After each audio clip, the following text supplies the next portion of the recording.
She sent the photo at 12:38 in the morning. Not an accident, not a drunk mistake. A choice, cold, deliberate, surgically timed to land on the worst possible night of Seraphina's life. The image loaded slowly on her phone screen. Her younger sister Camille sitting on a hotel bed wearing a man's white silk shirt, smiling at the camera like she'd just won something. And in the mirror behind her, Lucian, Seraphina's husband, her husband of 11 hours. Seraphina didn't scream, she didn't throw the phone. She pressed one hand flat against her stomach, a reflex she hadn't planned, a gesture that said everything she couldn't say out loud, and she sat very, very still. Because she was 7 weeks pregnant, and nobody in the world knew it yet. If you've ever been betrayed by the two people you trusted most, in the same moment, on the worst night of your life, stay with me. Because what Seraphina did next didn't just save herself. It saved someone who hadn't even taken a first breath yet. Welcome.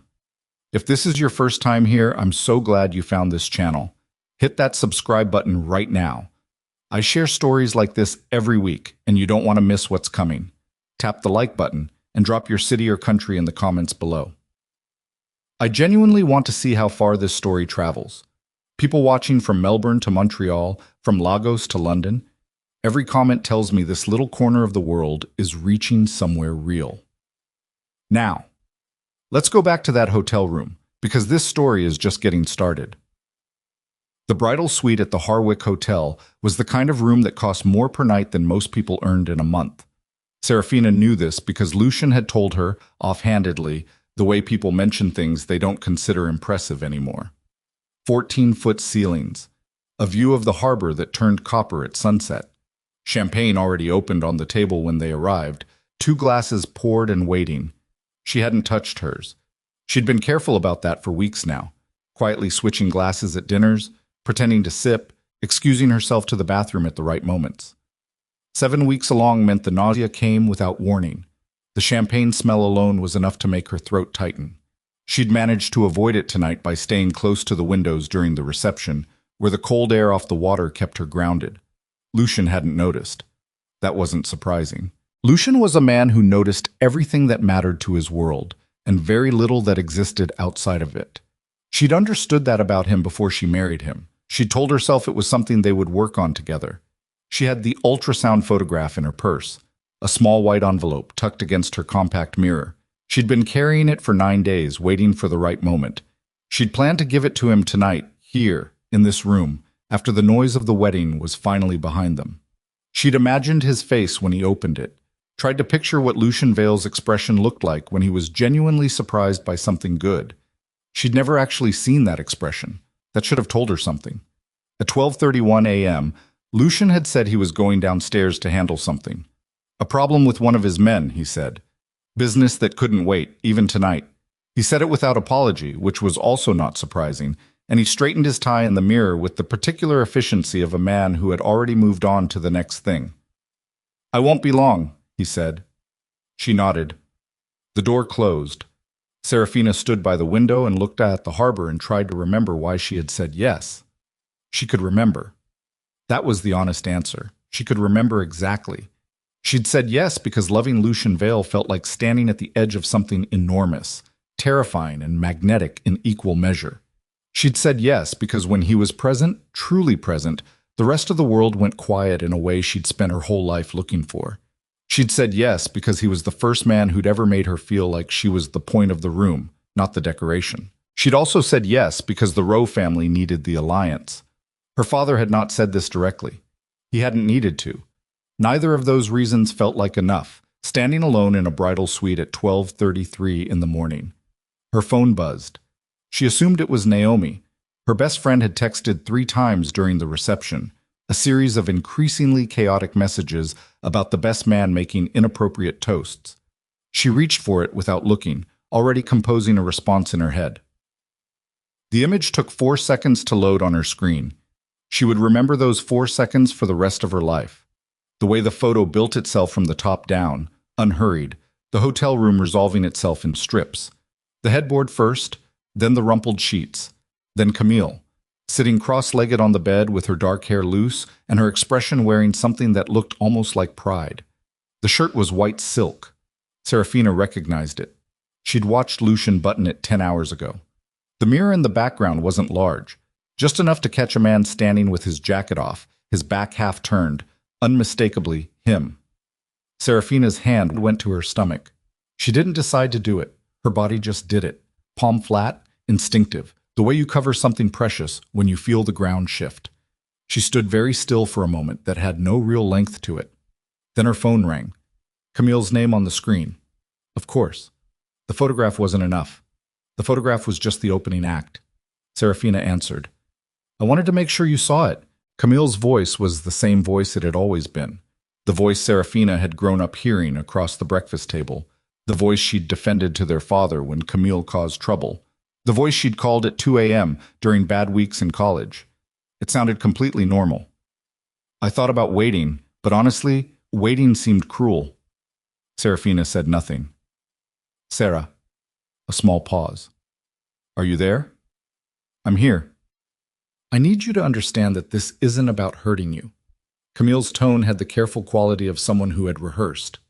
I know that's what you're thinking right now, but this has been going on for almost 4 years, and I couldn't keep lying to you forever. I'm not that kind of person. 4 years. Seraphina did the calculation automatically, the way your brain sometimes processes information before the rest of you is ready. 4 years ago, she and Lucian had been together for 8 months. She'd taken him to her family's house in Newport for Christmas.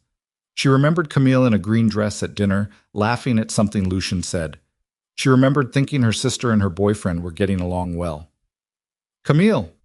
Seraphina's voice came out steadier than she expected. Why tonight? A beat of silence. Because you deserved to know before you built your whole life around a lie. You could have told me before the wedding. I tried. The word landed with a rehearsed conviction that Seraphina recognized immediately as false. I tried to find the right time, and there was never. Camille. Flat. No anger in it yet, just clarity. You sent that picture 11 hours after I married him. Don't tell me there was no right time. Silence on the other end. Then quieter. I want what you have, Sarah. I've always wanted what you have. The name, the family standing, the way people look at you when you walk into a room. He was part of that. It started as something stupid, and then it was just, she paused. I'm sorry, I am. Seraphina hung up. She stood at the window for a long time. The harbor lights reflected off the water in long, wobbling lines. She pressed her hand against her stomach again, harder this time, feeling the solidity of herself beneath her palm. 7 weeks. There was a living thing inside her that had no idea what was happening in this room tonight. A thing smaller than a plum, with a heartbeat she'd heard for the first time 9 days ago. A rapid, insistent flutter that had made her cry in a doctor's office and had not stopped meaning everything since. Lucian didn't know. Nobody knew. And standing in this room right now, she felt with sudden clarity that keeping it that way, at least for a little while longer, might be the only thing she had left to hold. She sat down on the edge of the bed, not the side she'd been assigned. The other side, the side that still smelled like his cologne, the side she'd been sleeping on for 2 years. She sat there for reasons she didn't examine, and she looked at the small white envelope in her purse, and she made herself breathe. Then she reached for his tablet. She didn't fully understand why she did it. Some instinct. The same instinct that had put her hand on her stomach, that operated below reasoning and worked faster. She unlocked it with the code she'd known for 18 months, the code he'd given her himself, 4 digits that were easy to remember. She opened it looking for, she didn't know, something. Evidence that contradicted what Camille had sent. Something that would let her feel differently about the next 5 minutes. What she found was different. There were documents, business structures, companies she didn't recognize, names she'd never heard, layered holding entities with addresses in Delaware and the Cayman Islands and one in Liechtenstein. This alone wouldn't have meant anything. Lucian had complex business holdings. She'd known that. She'd accepted it as part of the life. But her name was on them. Her name. Her signature, or something close enough to her signature that she almost missed the difference. Proxy authorization, corporate representation documents, permissions she had not given attached to companies she had never heard of. She read one page, then another, then a third. The picture built itself slowly, the way the photograph had built itself on her phone screen. In strips, top to bottom, a structure becoming visible. Lucian had married her partly because of what the row name could provide for his expansion. Her signatures, real or reproduced, were already attached to several of his companies. Her family's legal reputation was being used as a kind of cover, a layer of respectability applied to things she hadn't agreed to and didn't understand. She was already inside this world in ways she hadn't consented to, and she was 7 weeks pregnant. She closed the tablet. She sat on the edge of the bed in a wedding dress that had taken 4 months to make, and she thought about a heartbeat she'd heard 9 days ago, and she thought, if I confront him now, I will never get out. Not because Lucian was a monster. That wasn't quite right. Because Lucian was a man who solved problems by containing them. A man who, when faced with complications, drew them closer and managed them from the inside. If she confronted him tonight, the affair, the documents, all of it, pregnant and trapped in his hotel, she would become a problem to be managed, and her child would become leverage she hadn't handed over yet. Seraphina stood up. She did not cry. She noted this the way you note small things that are actually large things, with a quiet, separate part of her brain that was already starting to operate on its own. She did not cry yet. She went into the bathroom, and she was sick, quickly, efficiently, the way the first trimester tended to work. And then she washed her face with cold water and looked at herself in the mirror for a long moment. Then she went back into the room and she began to think. Not about her marriage, not about Camille, not about Lucian even. She thought about the small white envelope in her purse. She thought about the ultrasound photograph she'd been waiting to give him. She thought about a baby she already loved completely and a world she was only beginning to understand the shape of. And she thought, not yet, not here, not like this. She was not escaping a marriage. She was protecting something that needed protecting. Lucian came back at 2:15 a.m. She heard the door. She was in bed, facing the window, and she did not turn over. Sorry, he said quietly. He moved through the room without turning on any lights, the particular competence of a man accustomed to not disturbing people. She heard him at the closet, heard the quiet sounds of him removing his jacket. She regulated her breathing. Seraphina. Soft. Questioning. She didn't answer. Let her breathing continue at the rhythm of sleep. A long pause. Then the far side of the bed shifted slightly as he sat on the edge of it. He didn't lie down, just sat there for a moment in the dark. She wondered what he was thinking. She wondered if some part of him already knew that everything had cracked tonight and he simply hadn't located the sound yet. Then he lay down. And Seraphina lay in the dark beside her husband of 11 hours, knowing everything, carrying his child, and began to plan. The next 4 days were the strangest of her life. She moved through them the way she'd learned to move through difficult things, from the outside in. First, the surface. Get the surface right. The surface was a new bride in a Boston hotel, adjusting to the first ordinary days of a marriage. The surface was breakfasts across from Lucian, coffee she didn't drink, mornings that looked normal from the outside if you didn't look too closely. She was good at the surface. She'd been practicing since she was 12 years old, when her mother died and her father remarried quickly, and Seraphina understood for the first time that the adults in her life needed her to be fine more than they needed to know if she wasn't. Underneath the surface, she was dismantling everything as fast as she could. Evelyn Shaw was her attorney. She'd used Evelyn for a contract dispute 2 years ago. A sharp, unhurried woman who billed by the hour and never asked unnecessary questions. Seraphina called her from the hotel spa, which was the one place she was confident she wouldn't be overheard, while a woman massaged her shoulders with lavender oil, and she spoke quietly into her phone about corporate permissions and proxy documentation. Evelyn didn't ask why. She asked what needed to happen first. The proxy authorizations, Seraphina said. Everything attached to my name that I didn't sign. That's going to create noise. I know. And you want to do this quietly. As quietly as possible for as long as possible. Evelyn went silent for a moment. How much time do I have? 7 days, maybe less. Another silence. I'll need documentation. I have photographs of the documents from his tablet. She paused. I'll send them from a different number. Seraphina. Evelyn's voice was careful. Are you safe? She thought about that. She thought about Lucian at the breakfast table that morning, pouring himself coffee with his left hand while he read something on his phone, the particular stillness of him when he was thinking. She thought about the way he'd looked at her when she declined wine at dinner the previous night. His eyes, dark, precise, resting on her face just a half-second longer than necessary. "Not indefinitely," she said. Naomi she called from a pharmacy 2 blocks from the hotel, standing in an aisle full of prenatal vitamins that she desperately needed and couldn't purchase anywhere Lucian's people might notice. Naomi Pierce had been her best friend for 11 years. She was a woman who processed dramatic information by going very quiet and then asking one precise question. Seraphina told her everything: the photograph, the call, the documents, the pregnancy. Naomi was quiet for so long that Seraphina said, "Naomi," just to confirm she was still there. "I'm here." A breath. "Okay." "One question." "Okay." "Does he know about the baby?" "No." "Does anyone?" "Just you and my doctor." Another pause. "Where do you need me?" This was why Seraphina had called her. The morning sickness was the thing she couldn't control. Everything else she could manage, at least partially. She could control her expression at the breakfast table. She could control what she said and how she said it, and when she looked at Lucian and how long.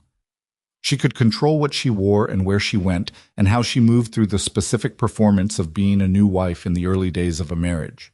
She could not control her body's complete rejection of coffee, cooked eggs, the particular cologne of Lucian's second-in-command, and all forms of red meat.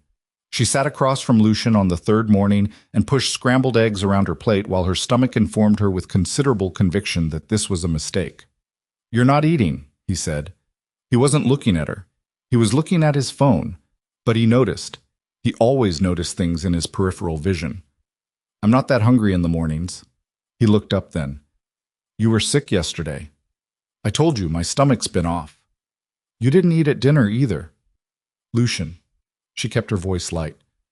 "I'm fine, I just don't have much of an appetite right now." He studied her for a moment with those precise dark eyes, and she felt the particular difficulty of being looked at by someone who was intelligent and observant and completely unaware of the thing they were trying to see. "You haven't been drinking either," he said. She met his gaze steadily. "My stomach. The wine makes it worse." The silence stretched 3 seconds too long. "Do you want to see a doctor?" "I'm fine." She reached for her water. "Tell me about this afternoon. You said you had meetings." He let it go, but she watched him file it somewhere, the small, careful motion of a man who didn't discard observations, just delayed them. She had to move faster. That afternoon she called Evelyn from the spa again. "How far along are we?" "I've revoked 4 of the proxy authorizations. The other 3 are more complicated. They're embedded in operating agreements. I'll need more time." "How much more time?" 4 days? Maybe 5? Seraphina closed her eyes. "What happens if someone notices before then?" "Then we manage the noise the best we can." A pause. "You should also know that whoever set those authorizations up originally is going to notice when they start unraveling. That's not something I can prevent." "I know." "Seraphina, if this man is who I think he is, I know who he is." A silence. "How are you feeling?" Evelyn asked, and the question surprised her. It was outside the professional register Evelyn usually kept. "Nauseous," Seraphina said honestly. "Mostly nauseous." Evelyn made a sound that wasn't quite a laugh. "Understandable." The collapse came on the 5th night. She'd extended the timeline in her head to 7 days. 7 days to get the legal protections in place, to secure her own assets, to build enough of a structure around herself that leaving wouldn't destroy her and what she was carrying. She got 5. Roman Voss was Lucian's lieutenant, a large, quiet man who communicated primarily through his presence in a room. She'd seen him twice before the wedding, always just slightly too close to Lucian, always watching the room the way someone watches a room when they're paid to watch rooms. He found the resignations on a Thursday afternoon. She was in the bedroom when she heard Lucian's voice change in the next room. Not louder. The opposite. That particular compression. When Lucian went very quiet, something had gone wrong. She heard Roman's voice, lower, explaining something. She heard the silence that followed. Then Lucian said, "All of them?" More murmuring. Then, "When?" She stood in the bedroom with her hand on the wall and understood that her 7 days had just become hours. She heard Roman leave. She heard Lucian cross the room. She heard him pour something, the particular sound of a glass being filled, and then silence. She waited. He didn't come to the bedroom. After 20 minutes, she opened the door. He was standing at the window with a glass in his hand, his back to her, looking out at the same harbor she'd stared at 5 nights ago while her world rearranged itself. "You look tired," she said. He turned. His face was composed. Whatever he'd felt in the last 20 minutes, he'd put it somewhere. "Business," he said. "Something that needs attention." She nodded. "Is there anything I can help with?" He looked at her for a moment, one of those longer than necessary looks, and something moved across his face that she couldn't read. "No," he said. "Go to bed. I'll be up later." She went to the bedroom. She waited 40 minutes. Then she got up and moved quietly through the suite and stood in the hall and listened. Silence. She went back to the bedroom and she pulled out the bag she'd been assembling for 3 days. Passport, legal copies, the folder of evidence Evelyn had helped her compile, the personal items that couldn't be replaced. She'd been building it in increments, adding things in the small windows when she was certain she was alone. She reached into her purse, the small white envelope, the ultrasound photograph she'd carried for 12 days, waiting for a moment that had never come and never would. She held it for a long time. Then she placed it carefully inside the bag. She was not leaving without it. The next morning, Lucian announced a business trip. He said it at breakfast. "I need to go to Newport for a couple of days," in the same tone he used for everything that didn't require her input. He was already moving when he said it, already halfway out of the moment. Newport. Seraphina knew what was in Newport. She knew now, with the particular clarity of a person who has reorganized the entire past 4 years in light of a single photograph, exactly what Newport meant. She looked up from her tea. "Of course," she said. "I hope it goes well." He paused, just briefly. A man who noticed things. "You're sure you'll be okay here?" "I'm fine." She smiled. Small, real enough. "I'll call Naomi. Maybe we'll get lunch." Something shifted in his face. Relief, possibly. Or maybe something more complicated. She was past trying to read it accurately. "Good," he said. "I'll be back Thursday." He kissed her on the top of the head, a gesture so automatic it barely registered, and he left. She sat at the table for exactly 5 minutes. Then she stood up. She moved through the suite with the efficiency she'd been rehearsing in her head for 3 days. The bag she'd already packed, the legal folder, the evidence copies, the documentation Evelyn had assembled, her passport, the small envelope. She thought for a moment about taking his tablet, decided against it. She had photographs of everything that mattered, and taking it would accelerate what was coming. She went to the dresser, her wedding ring. She'd been wearing it for 5 days, and every morning when she put it on, it felt slightly more like something else. A document, a contract, a marker of a status that no longer matched anything real. She took it off. She stood holding it in her palm for a moment. Then she placed it on his nightstand. She found a card, one of the hotel's cards, cream-colored, small, and she wrote 4 words on it. "I know. Good luck." She placed it beside the ring. She picked up her bag. At the elevator, she pressed the button and stood waiting and thought about the fact that she was leaving a hotel room in which her marriage had lasted approximately 5 days. She thought about the harbor she'd looked at through those windows. She thought about a heartbeat she'd heard 9 days before her wedding, a small, rapid flutter in a doctor's office, a sound she hadn't been prepared for. The elevator arrived. She stepped in. The doors closed. And Seraphina Rowe, no, she thought, just Seraphina, just herself, walked out of the Harwick Hotel at 10:47 in the morning, carrying a bag and a secret and a future that was still, somehow, entirely hers. She didn't look back. The elevator doors opened onto the lobby and Seraphina walked through it without stopping. Not fast. Not slow. The pace of a woman who knew exactly where she was going, which was the only performance that mattered right now. She'd learned this from watching Lucian, the way posture communicated intention before a single word was spoken. Walk like you belong somewhere and nobody questions your direction. She crossed the marble lobby, past the concierge desk, past a woman arranging orchids in a tall glass vase, past 2 men in suits who were deep in conversation and didn't look up. The revolving door pushed her out into October air, Boston in the fall smelled like wet stone and diesel, and something underneath it, something older. The harbor, the brick, the particular exhaust of a city that had been running for 400 years and wasn't slowing down. She stood on the sidewalk for exactly 3 seconds, adjusting the bag on her shoulder, and then she walked to the left toward the corner where Naomi's car was already idling. She'd texted from the bathroom at 10:30. Coming down. Now. Naomi didn't ask questions when Seraphina got in. She looked at the bag. She looked at Seraphina's face. She pulled into traffic. 2 blocks later, she said, "Are you hurt?" "No." "Are you—" "Physically, I mean. Is the baby—" "We're fine." Seraphina pressed her fingers against the bridge of her nose. "Both fine. I just need to get somewhere he won't look first. My sister's place in Cambridge. She's in Portugal until November. How long can I use it?" "As long as you need." Seraphina nodded. She watched the city move past the window, the old brownstones, the narrow streets, the delivery trucks doubled parked in ways that made no geometric sense. Boston had never felt like her city.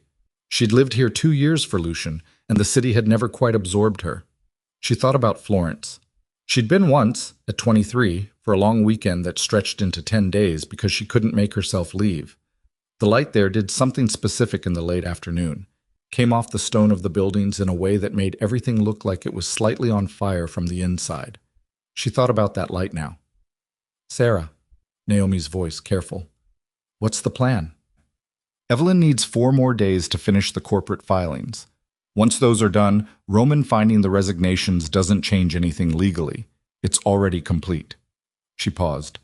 "But he'll tell Lucian, and Lucian will come back from Newport faster than Thursday." "How much faster?" "I don't know." She looked at the bag in her lap. Fast. Naomi changed lanes without speaking. The silence between them was the particular silence of 2 women doing math on a bad situation. "He can't force you to come back," Naomi said finally. "Legally." "This isn't about legally," Seraphina's voice came out flatter than she intended. "I'm sorry. I know that. I just mean—" She stopped, tried again. "Lucian doesn't think in legal terms the way the rest of us do. He thinks in terms of what's effective. And I have something he doesn't know about yet that changes. It changes the calculation." Naomi glanced over. She understood immediately. Her hands tightened on the wheel. "Then we need Evelyn to finish faster than 4 days," she said. "I know." They drove the rest of the way to Cambridge in silence. The apartment was on the 3rd floor of a narrow building on a street full of graduate students and coffee shops. It smelled like Naomi's sister, a particular blend of sandalwood and old books that Seraphina found, unexpectedly, deeply comforting. She sat on the couch and didn't take her coat off for a long time. Naomi made tea. She brought it over without asking and sat on the opposite end of the couch with her own cup and said nothing, which was one of the things Seraphina had always loved about her. The understanding that some moments didn't need to be filled. Seraphina's phone had been quiet since she left the hotel. She didn't know if that was good or not. She opened Evelyn's number. "I left this morning," she said when Evelyn picked up. "I need to know where we are." 3 filings completed as of an hour ago. The sound of papers. "The operating agreement in Delaware is the problem. The structure is layered. I need to unwind 2 intermediate entities before I can revoke your signature authority cleanly. If I rush it, there will be gaps." "What kind of gaps?" "The kind that create liability exposure on your end, which is the opposite of what we want." Seraphina closed her eyes. "How long if you don't rush it?" 72 hours. Maybe 60 if I pull in my associate. Pull in your associate." "Seraphina." Evelyn's voice shifted. Not warmer exactly, but more direct. "If someone from his organization reaches out to me, refer them to the filings. Don't take calls. I know how to handle it. I'm asking you what you want me to say if it's him." Seraphina thought about Lucian standing in Newport, reading Roman's message, going very still. "Tell him the truth," she said, "that I'm acting within my legal rights. That's all." A pause. "All right." She hung up and looked at the wall. Naomi was watching her. 60 hours, she said. She'd been able to hear the general shape of the conversation. Give or take. "What do we do until then?" Seraphina thought about it. Not strategically. She was tired of strategy for the moment, tired of moving things around in her head like pieces on a board. She thought about it practically, what she needed in the next 60 hours. I need to eat something that isn't hotel food, she said, and I need to sleep. And I need to call my doctor and push my next appointment to wherever I am rather than the clinic in Beacon Hill. Naomi stood up. I'll get groceries. You call the doctor. She grabbed her keys, stopped at the door. And Sarah. She turned around. You did the right thing. Getting out this morning. I know that's obvious, but sometimes you need someone to just say it. Seraphina looked at her. Thank you, she said, and meant it more than she could currently express. At 4:17 that afternoon, her phone rang. Not Lucian's number. A number she didn't recognize, with a Boston area code. She stared at it through 3 rings and then picked up. I heard you checked out of the Harwick, Camille's voice. Of course. Roman would have told Lucian, and Lucian, even from Newport, would be making calls. And Camille. Camille would have positioned herself as the natural person to be useful in this moment. Someone who knew Seraphina. Someone who could help locate her. Someone building leverage out of every situation she touched. Camille. Seraphina kept her voice even. Where did you get this number? Does it matter? Yes. A small laugh. Not cruel. Something more complicated than that. Roman reached out. He thought I might know where you'd go. A pause. He was right, wasn't he? You're at Naomi's. She wasn't at Naomi's. She was at Naomi's sister's, which was one degree of separation Camille apparently hadn't made. Seraphina filed this away and said nothing. Sarah, come on. Camille's voice shifted, dropped some of the performance, picked up something that almost sounded like the version of her sister she'd grown up with. You don't have to. Whatever you're doing, whatever you're planning, you don't have to do it this way. What way would you prefer? I mean, running, disappearing. This isn't you. Seraphina almost laughed. She caught it. You spent 4 years sleeping with my husband, she said, and you think you know what I'm like. I know you're not someone who just vanishes. You're someone who faces things. I'm facing this exactly. Her voice stayed level. It costs something to keep it that way. Wait, I'm just doing it without an audience. Silence on the line. He's going to find you, Camille said quietly, not threatening, almost like information she felt obligated to pass along. I know that. And when he does, Camille, sharp now. Enough. Stop calling this number and stop helping Roman. You don't owe him anything and you don't owe Lucian anything, and whatever you think you're going to get out of being useful to him right now. You won't get it. A pause. You sound different, Camille said. I am different. She hung up. She sat for a moment with the phone in both hands. Then she turned it off, pulled out the battery. An old instinct from a conversation with Naomi years ago about privacy, which she hadn't thought about in years, and set it on the coffee table. Then she put her hand on her stomach and said, very quietly to the room, Okay. It wasn't a prayer, it wasn't a plan, it was just a sound that meant I'm still here. Lucian came back from Newport on Wednesday morning, not Thursday. Seraphina didn't know this immediately. She knew it later, reconstructing the timeline from things Naomi told her, from the phone records Evelyn's associate had logged in the course of the filings, from a conversation that happened 3 blocks from the Harwick Hotel between Lucian Vale and a woman who'd known Seraphina for 11 years and had no intention of saying a word. Naomi had run into him outside the pharmacy. She told Seraphina about it that night, sitting at the kitchen table in Cambridge with her coat still on, still holding her grocery bags, in the particular state of someone who has been maintaining composure for an extended period and is now running out of room to store it. He didn't grab me, Naomi said immediately. I want to be clear about that. He was very controlled. He's always very controlled. What did he say? Naomi set the bags down. He said he knew I knew where you were. He said he wasn't asking me to tell him. She paused. He said to tell you that whatever you found on his tablet, he wanted to explain it.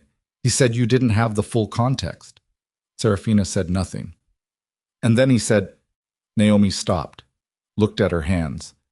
He said, tell her I'm not her enemy. The kitchen was quiet. What did you say? Seraphina asked. I said I'd pass it along. A beat. And then I said, she knows who her enemies are, and I walked away. Seraphina looked at her friend for a long moment. Something moved through her chest. Not quite warmth, not quite sadness. Something that didn't have a clean name. Thank you, she said. Naomi finally took her coat off. He looked. She stopped again, reconsidered. He looked like a man who'd lost something he hadn't realized he was holding until he wasn't holding it anymore. Which would almost be sympathetic, she added flatly, if I didn't know what he did. Seraphina stood up and went to help with the groceries. She didn't say what she was thinking, which was, he doesn't know what he's actually lost yet. She wasn't going to think about that. Not tonight. The 60 hours became 53. Evelyn called at 9 a.m. on Thursday with a voice that had the compressed satisfaction of someone who'd been working through the night and was not going to mention it. It's done, she said. All 7 filings are complete. The proxy authorizations have been revoked. The corporate evidence is documented and stored in 3 separate locations, including a sealed copy with a second attorney in case anyone tries to suppress anything. A pause. Your name is clean. Seraphina sat on the edge of the bed in Naomi's sister's apartment and felt something release in her chest that she hadn't known how to name while it was still there. The divorce? She asked. I've drafted the petition. You can file whenever you're ready. I'd recommend waiting until you're in a jurisdiction outside Massachusetts. How long do I need to be somewhere else to establish residency? It depends on the state, or the country. Seraphina had already been thinking about this, thinking about light off old stone, about a city that had held her for 10 unexpected days when she was 23 and hadn't let go of her since. Italy, she said. A brief silence. Florence or Florence? The residency requirements there are manageable. I'll research the specifics and send you documentation. Evelyn paused. Seraphina, be careful getting out of Boston. He has eyes in the airport. I know. Train to New York, then flight from JFK. Don't use your credit cards after tonight. I know, Evelyn. I know you know. I'm saying it anyway. A beat. The closest Evelyn Shaw got to warmth. Take care of yourself. I will. She hung up. She sat on the edge of the bed for a long moment. Then she reached into the bag, found the small white envelope, and held it in both hands. The ultrasound photograph. 9 days she'd carried it before the wedding, 12 more since. 3 weeks of carrying something she'd meant to hand over and hadn't. She was going to keep carrying it. She put it back in the bag. She didn't expect Camille to come to Cambridge.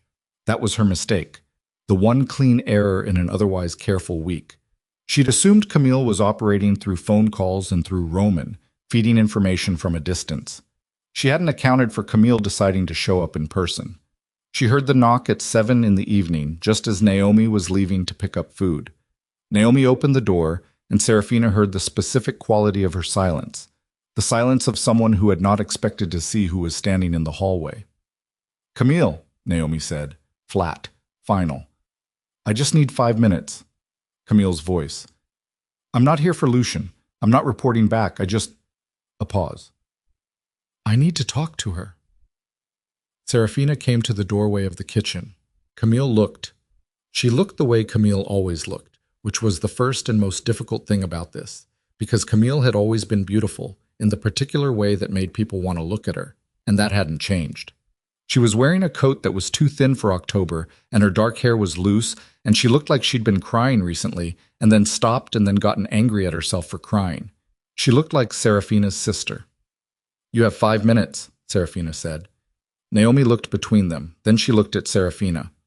I'll be back in 20, she said, which meant, I'm leaving because you asked me to, and I'm angry about it, and I'll be outside. The door closed. Seraphina didn't invite Camille in. She stood in the hallway with her arms folded. Camille looked at her. Something moved across her face, something that looked almost like the beginning of an apology, and then stopped short. You're leaving Boston, she said. Yes. For good? That's not your business. Camille's jaw tightened. Sarah, you said 5 minutes. What did you need to say? A breath. I wanted to... She stopped, started again. I wanted to see you before you disappeared, because I know you. Once you go, you don't come back, and I needed to see your face. She met Seraphina's eyes. To see if you hate me. Seraphina looked at her sister, at the face she'd known her entire life, the face she'd defended and protected and quietly carried the weight of for 30 years. I don't hate you, she said. Camille blinked. Hate would be simpler, Seraphina said. Hate would mean this was about him. It isn't. She paused. You wanted what you thought I had. You've wanted it for as long as I can remember. And I spent so long trying to give you things, trying to make room. And I never understood that you didn't want room. You wanted the whole table. She kept her voice even. It cost her. What you did on that wedding night was the cruelest thing you've ever done to me. You know that. Camille's face did something complicated. I know, she said, quietly, without the rehearsed quality of before, just 2 words. I don't hate you, Seraphina said again, but I'm done. Camille looked at her for a long moment. He's going to keep looking, she said finally. Lucian. He's not going to just sign papers and move on. You know that. I know that. And when he finds you, he'll find someone who's already rebuilt something he can't take back. She met her sister's eyes. That's the part he doesn't understand yet. Neither did you. A silence. Camille looked away first. She looked at the door. She looked at her hands. She looked like she was trying to find something to say that would change the shape of this moment and couldn't find it. Okay, she said finally, the word landing like a small, tired thing. She left. Seraphina stood in the hallway for a moment after the door closed. Her hands were shaking. She noticed this with the separate part of her brain that had been running the whole week. Noticed it and noted it and set it aside. Her hands were shaking and her stomach was tight, and behind her sternum something ached in the particular way that things ache when they've been true for a long time and you've just finally said them out loud. She pressed her hand against her stomach. The baby didn't move. 7 weeks was too early for movement. But the warmth of her own hand against her own body did something that helped. She went back to the kitchen and sat down and picked up Evelyn's documentation from the table and kept reading. The train left South Station at 6:15 the following morning. Naomi drove her. They didn't talk much, the particular quiet of 2 people who had said the important things already and were now just existing in the same space for the last time before a long separation. Naomi had cried once, briefly, the night before, and had then been matter-of-fact about everything since, which was how Naomi processed things she couldn't change. At the drop-off lane, Seraphina got out of the car. She got her bag from the trunk. She came around to the driver's side window. Naomi had the window down already. Call me when you land, she said. You'll be the first person I call. And the doctor's information I sent you. I have it. And if anything happens, anything at all, you call me first and Evelyn second, and you don't. Naomi. Seraphina put her hand on her friend's arm. I know. Naomi looked at her. Her eyes were doing something she was working hard to keep controlled. You're going to be okay, she said. Not a question. More like something she was deciding was true by saying it. We're going to be okay, Seraphina said. Naomi nodded once. Sharp. Final. Seraphina shouldered her bag and walked into the station. She found her platform. She found her seat. She sat by the window with her bag on her lap and watched the city through the glass as the train pulled away from the platform. The backs of buildings, the utility lines, the gray October sky that sat low and heavy over everything. Boston didn't look like a city she was leaving. It looked like a city that was letting her go, which was different. She opened her bag, found the small white envelope, put it in her coat pocket, close, where she could feel it. Then she put her hand in her pocket and held it. The train moved northeast, then curved south, then picked up speed as the city thinned out behind it and became suburbs, and then just landscape, just the flat November bare Connecticut countryside running past the windows. She was almost at the Rhode Island border when her phone buzzed. She looked at the screen. Lucian. Not a call. A text. 3 words. I know you left. She stared at it. Then a second message immediately after. I don't know why yet, but I will. She put the phone face down on her knee. Then she picked it up again and typed back 5 words, the last thing she would say to Lucian Vale for nearly 3 years. You already have what you need. She turned the phone off. She put it in the bag. Outside, the landscape moved past. Bare trees and cold fields and the occasional white farmhouse sitting alone in the middle of something enormous. And Seraphina sat with her hand in her pocket and her fingers on a small white envelope, and she did not look back. She didn't need to. The train carried her south and then east, and by the time it pulled into Penn Station, the sun was fully up, and she was already thinking in terms of gates and departure times and the specific problem of getting from one country to another while your body is doing something large and tectonic and wholly your own. Somewhere in a hotel in Newport, or in a car driving back to Boston, or in his office on the 12th floor of a building that had her name quietly attached to nothing. Anymore, Lucian Vale was reading 5 words on a screen and beginning to understand that this was not the kind of problem he could solve by finding her. He just didn't know yet what the actual problem was. He didn't know there was a heartbeat involved, and 36,000 feet over the Atlantic, somewhere in the dark between one life and the next, Seraphina Rowe fell asleep in a window seat with her hand on her stomach and her coat folded on her lap, and below her the ocean was absolutely black and absolutely still, and she slept better than she had in 7 weeks. Florence arrived the way Seraphina had remembered it, not gently, not dramatically, but with a kind of quiet insistence, as if the city had always known she was coming back and had simply been waiting with the patience of something very old. The taxi from the airport took 40 minutes in early morning traffic. She sat in the back with her bag on her lap and watched the city build itself outside the window. First the industrial outskirts, the warehouses and roundabouts and gas stations that looked like gas stations everywhere, and then gradually the older bones of the place pushing through, the ochre walls and terracotta rooftops, and the particular way the streets narrowed without warning, as if the city had been designed by someone who believed that getting somewhere slowly was part of the point. She'd booked a small apartment through a rental agency. 2 rooms on the 2nd floor of a building on Via dei Serali, south of the river, in a neighborhood that the agency had described as residential, and she had understood to mean not tourist-facing, not expensive, full of people who had actual lives to get on with. The landlord was a compact, gray-haired man named Enzo, who showed her the water heater and the fuse box and the trick with the kitchen window that you had to lift slightly before you pulled, and who asked no questions about why an American woman was arriving alone in November with 1 bag and an expression that said she had recently survived something significant. She paid 3 months in advance, in cash, from the account she'd opened under her mother's maiden name 2 weeks before the wedding. Enzo handed her the keys. He said, in Italian, that the bakery 2 doors down opened at 6:30 and the coffee was worth the walk. Then he left. She stood in the empty apartment for a long moment. 2 rooms, a kitchen with a window that needed the trick, a bedroom with a bed that was slightly too high off the floor, and a wardrobe that smelled of cedar. A bathroom with a clawfoot tub that didn't quite fit the scale of the room, as if it had been installed by someone optimistic about the available space.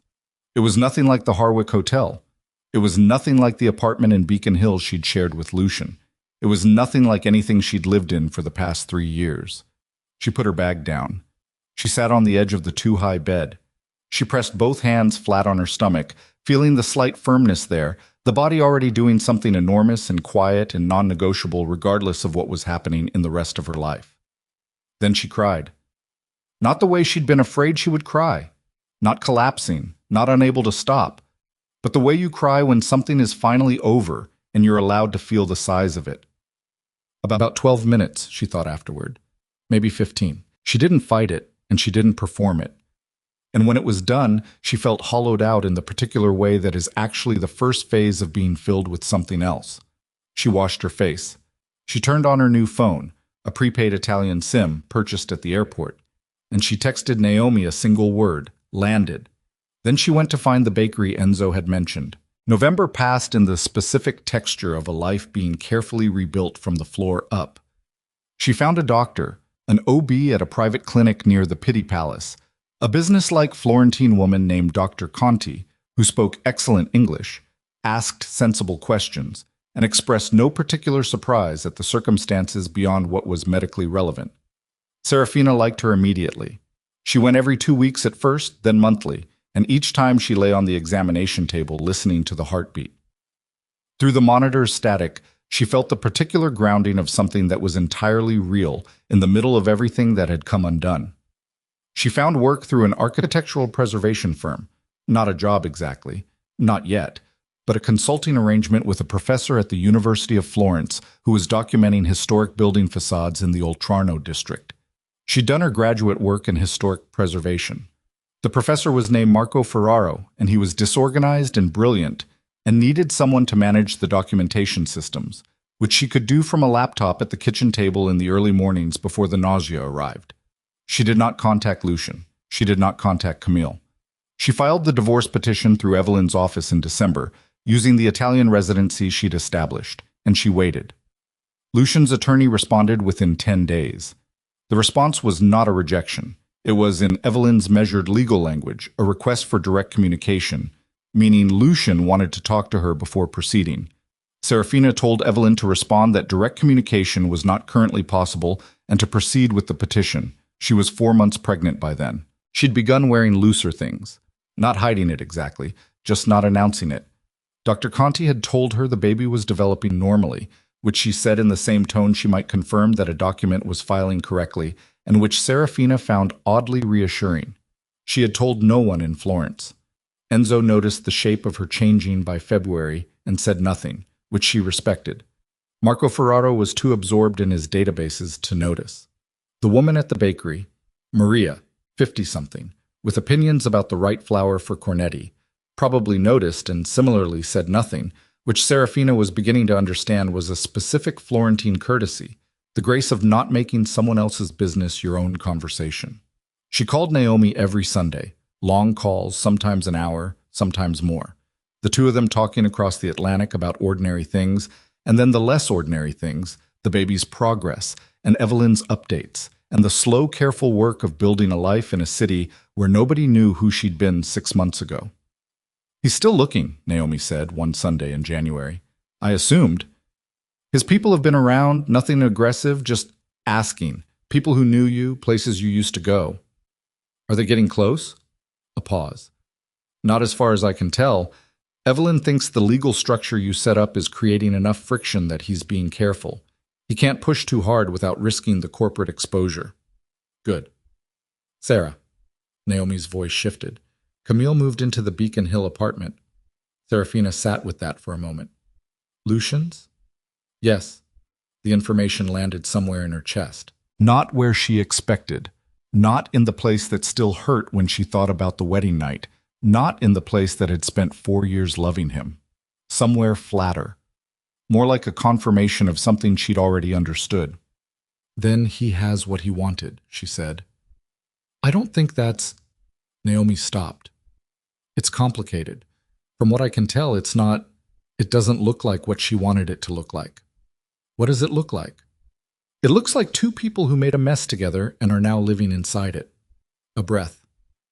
"Neither of them looks particularly happy, Sarah, for whatever that's worth." "It's worth nothing," she said. And then more honestly, "It's worth a little something, but not enough to change anything." Naomi accepted this. "How are you feeling?" "Fat," Seraphina said, which made Naomi laugh, which was the point. "Healthy fat?" "Dr. Conti says everything is exactly where it should be." She looked down at herself. "Which apparently includes my appetite, because I ate an entire pizza last night and felt no guilt about it." "Good." Warmth in Naomi's voice. "That's good, Sarah." The twist came in March. It didn't arrive dramatically.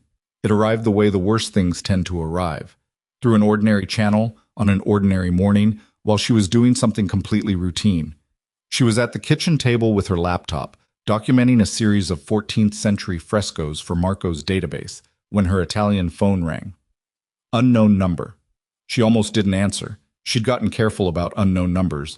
But something made her pick up. Seraphina Rowe. Not a question. A man's voice. American. Older.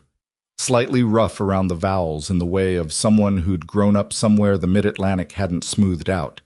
She sat up straighter. "Who is this?" "My name is Caleb Dorn. You don't know me." A pause, and she could hear in that pause something that sounded like effort. The effort of someone speaking through something physical. "I worked for your stepmother for almost 12 years. The laptop screen blurred slightly at the edges of her vision. Lenora Rowe, her father's second wife. The woman who had reorganized the Rowe household 18 months after Seraphina's mother died, and had never, in 22 years, once looked at Seraphina as though she belonged in it. "How did you find this number?" Seraphina said. "It took a while." A sound that wasn't quite a cough. "I don't have a lot of time, Miss Rowe. I mean that physically. I have a condition." Another pause. And this time she understood the effort for what it was. He was managing pain while he spoke. I need to tell you something about your mother. The kitchen went very still. Her mother, Eleanor Rowe, née Hartwell, dead 22 years. A car accident on a rain-slick road outside Providence. A night Seraphina had spent asleep in her childhood bedroom, 9 years old, unaware that the world was rearranging itself permanently around her. What about her? Her voice came out steady. She didn't know how. It wasn't an accident, Caleb Dorn said. She stood up from the table. She didn't decide to. Her legs just did it. The body's instinct to be vertical when the ground moves. What did you say? The car accident, the road outside of Providence. It was arranged. He said it the way you say something you've been carrying for a long time. Not easily, but with the particular flatness of a weight being set down. Your stepmother knew your mother was about to go to an attorney. Eleanor had found discrepancies in the family trust, money moving in ways that shouldn't have been. She was 3 days from filing a formal complaint. A breath. Lenora found out, and she called someone who could make a problem disappear. Seraphina's hand went to the wall. You, she said. You were the someone. A silence. I arranged the logistics, he said. I didn't... He stopped. Yes, I was involved. The room was doing something she couldn't quite track. Not spinning, not tilting, more like changing scale, everything becoming both very sharp and very far away simultaneously. You're telling me this now, she said. Why? Because I'm dying. Flat, factual. And I have 2 daughters, and I've been carrying this for 22 years, and I will not take it with me. A pause. I'm not asking for forgiveness. I'm not even asking you to do anything with it. I'm telling you because you deserve to know what happened to your mother. She didn't say anything. There's documentation, he said. I kept records. I kept everything. I don't know why. Maybe some part of me always knew I'd need to account for it. The files are with an attorney in Providence. I've already instructed him to release them to you. You'll need to contact his office. His name is Gerald Park, Park & Associates on Westminster Street. She was writing it down. Her hand was shaking badly enough that the letters were barely legible, but she was writing it down. Miss Rowe. His voice went quieter. Your sister was involved. The pen stopped. Which sister? She said. The words came out flat. Camille. She knew your mother's route that night. She was 17. I don't think she understood what she was providing, but she provided it. A pause. I thought you should know that too. Seraphina stood in her Florence kitchen in March with her hand on the wall and her pen on the notepad in her stomach, round now, visibly round, 7 months along. And she said nothing for a very long time. Are you still there? Caleb Dorn asked. I'm here. I'm sorry, he said. I know that's... Don't. The word came out harder than she intended, or exactly as hard as she intended. Don't say that. A silence. All right, he said. Is there anything else? No. A breath. That's all of it. She hung up. She stood at the kitchen table in the sudden silence of the apartment, the sounds of the street below filtering up, a motorbike, someone calling to someone else, the ordinary texture of a morning that had just become a completely different morning, and she felt the baby move. It wasn't the first time. She'd been feeling movement for 2 months, but it hit differently right now. That small, insistent pressure from the inside, that signal of existence. I'm here, I'm here, I'm here. And she put both hands on her stomach and stood there and breathed. Her mother had known something was wrong. Her mother had been about to do something about it. And someone had killed her for it. And Lenora had been in her house for 22 years since, sitting at the dinner table, occupying her father's attention, slowly consolidating control of the Rowe family trust. And Seraphina had grown up in that house, eating meals with that woman, defending Camille, who had been 17, who had given someone her mother's route, who might not have known what she was handing over but had still handed it over. And none of it had looked like what it was. She went to the bathroom. She splashed cold water on her face. She looked at herself in the mirror above the clawfoot tub. A woman more settled somehow, as though the pregnancy had done something to the set of her face, made it more certain of its own angles. She looked at herself for a long time. Then she went back to the kitchen and picked up the notepad. Gerald Park, Park and Associates, Westminster Street, Providence. She called Evelyn. I need you to contact an attorney in Providence, she said, when Evelyn picked up. His name is Gerald Park. He has documentation from a man named Caleb Dorn. I need everything he has. A pause. What kind of documentation? Evidence of a crime, Seraphina said. A serious one, from 22 years ago. Silence. The professional kind, the kind where Evelyn was doing rapid calculations. This is related to your family? She asked. Yes. Is this something you want to bring to law enforcement, or not yet? She was thinking as she spoke, which was less organized than she preferred, but the only option available. First, I need to see what he has. I need to know what's provable and what isn't. I need to know what my family's exposure is and what my exposure is and how this connects to the trust. She paused. And I need to know if my father knew. Another silence. Seraphina. Evelyn's voice was the most careful she'd ever heard it. Are you all right? I'm 7 months pregnant and I just found out my mother was murdered, she said. No, but I'm functional. A pause. I'll contact Park's office today. Thank you. She hung up. She sat down at the kitchen table. She looked at her laptop screen. The fresco documentation, the grid she'd been filling in an hour ago, a morning that had been entirely ordinary. She thought about Boston. For 6 months she'd been thinking of Boston as the place she'd escaped. The place she'd been smart enough to leave, fast enough, clean enough, without letting anyone know what she was carrying. She'd been thinking of her departure as the end of something, the end of the marriage, the end of the Rowe family obligations, the end of Lucian Vale's particular gravity. She understood now that it wasn't an ending. It was an intermission, because Boston had something she needed. The Rowe family trust had documentation going back decades. The house in Newport, where her father still lived, had a study full of files she'd never been permitted to examine. Lenora had controlled the family's financial structures for 22 years, and nobody had looked closely enough because there had been no reason to look closely. There was a reason now. And the only person who could file the legal petition to reopen the trust examination was a direct Rowe heir with standing, which meant her. She looked at her stomach. She thought about Julian. She'd been calling the baby Julian in her head for 2 months, a name she'd found in a book of Italian names that meant nothing specific, except that when she said it, it felt right. Julian Rowe. She was going to bring Lucian Vale's son back to the city where his father ran everything. She was going to walk into the middle of a 22-year-old murder and a family trust corruption case while 8 months pregnant, and then 9 months. And she was going to have to do it while keeping a secret that would change everything if it got out. The baby moved again. She pressed her palm flat. I know, she said quietly. I'm thinking. She was not someone who talked to her unborn child as a regular habit. She found the practice slightly self-conscious when she thought about it too hard. But in the apartment on Via dei Serragli, alone with the sounds of the street below and the fresco documentation on her screen and a notepad with a Providence attorney's name on it, she pressed her hand against the small person inside her and said, in the most honest voice she had, "We're going to have to go back." The baby pushed back against her palm. She almost laughed. Not yet, she said. Not until you're here. Not until you're safe and here, and I have something to put you down in. She looked at the ceiling. But after that, yes. Julian Rowe was born on April 14th at 6:52 in the morning. Not easily.